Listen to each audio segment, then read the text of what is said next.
La problématique de la relance économique de la ville portuaire de Boma, cette question a fait l'objet d'une importante séance de travail qu'a eu le gouverneur de province, Dr Guy Bandountungidi, avec toutes les parties prenantes dans la mise en œuvre de stratégies et pistes de solutions. Durant 2 jours, soit du jeudi 3 au vendredi 4 novembre courant, tous réunis dans la salle des réunions au 4e niveau de l'hôtel du gouvernorat du Congo central à Matadi, les échanges ont tourné non seulement à la réflexion sur les possibilités de la reprise des activités au port de Boma, levier de développement de cette ville, mais aussi et surtout à l'impact négatif de la dégradation des tissus économiques de Boma. À part la relance économique de la ville de Boma, nous avons aussi statué sur la relance des activités du port international de Boma. Or, nous savons que Boma est lié au bas-fleuve. Donc, si on doit rechercher un certain essor économique au niveau de Boma, cet essor économique doit s'appuyer sur le bas-fleuve. Et nous avons trouvé que c'est de bonne guerre parce qu'il y a plus d'une dizaine d'années, avec le gouverneur de Sassadi Ntoumé, un arrêté avait été pris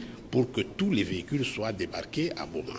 Et quand les véhicules sont débarqués à Boma, Matadi aura à ce jour 85% du trafic et Boma n'en aura que 15%. Donc ça ne va déranger en rien le Matadi. Après la présentation de la situation actuelle dont on déplore la fermeture de plusieurs entreprises et services donneurs de l'emploi, au total 29 recommandations ont été formulées par les participants, notamment la reprise immédiate des activités du port de Boma. Les conclusions des travaux ici effectués permettent de déduire que les résultats enregistrés sont en proportion des attentes, pour autant que tous les points inscrits à notre agenda aient été exécutés de manière efficace. Finalement, les objectifs atteints, on ne peut se réjouir de toutes les discussions et ont porté sur les questions pratiques, préoccupantes et stratégiques touchant cette ville.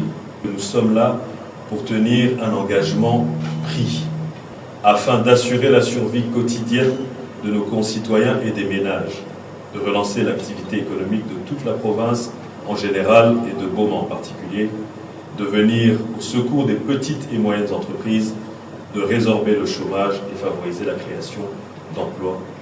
Ces assises traduisent la volonté politique du gouverneur de province de matérialiser sa promesse lors de son tout dernier passage à Boma. Par cette démarche, il renouvelle son engagement à vouloir équilibrer la vie sociale de la population sur l'ensemble de la province.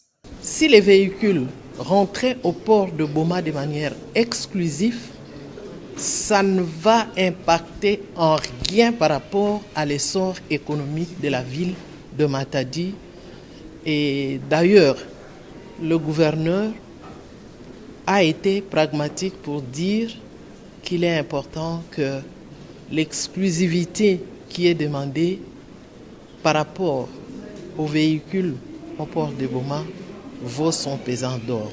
Au nom des Bomatraciens, nous voulons remercier son Excellence, Monsieur le gouverneur de province, pour cet élan patriotique qu'il a animé parce qu'il n'a fait que mettre en pratique la vision du chef de l'État, le peuple d'abord. Parmi les sujets développés au cours de cet atelier, on a noté la conjoncture économique et l'état de l'environnement infrastructurel de Boma, la difficulté de la loi du 4 avril 2017 portant réglementation de l'importation des véhicules d'occasion en RDC, mais aussi l'exclusivité du port de Boma dans la transaction des produits agricoles du bas-fleuve.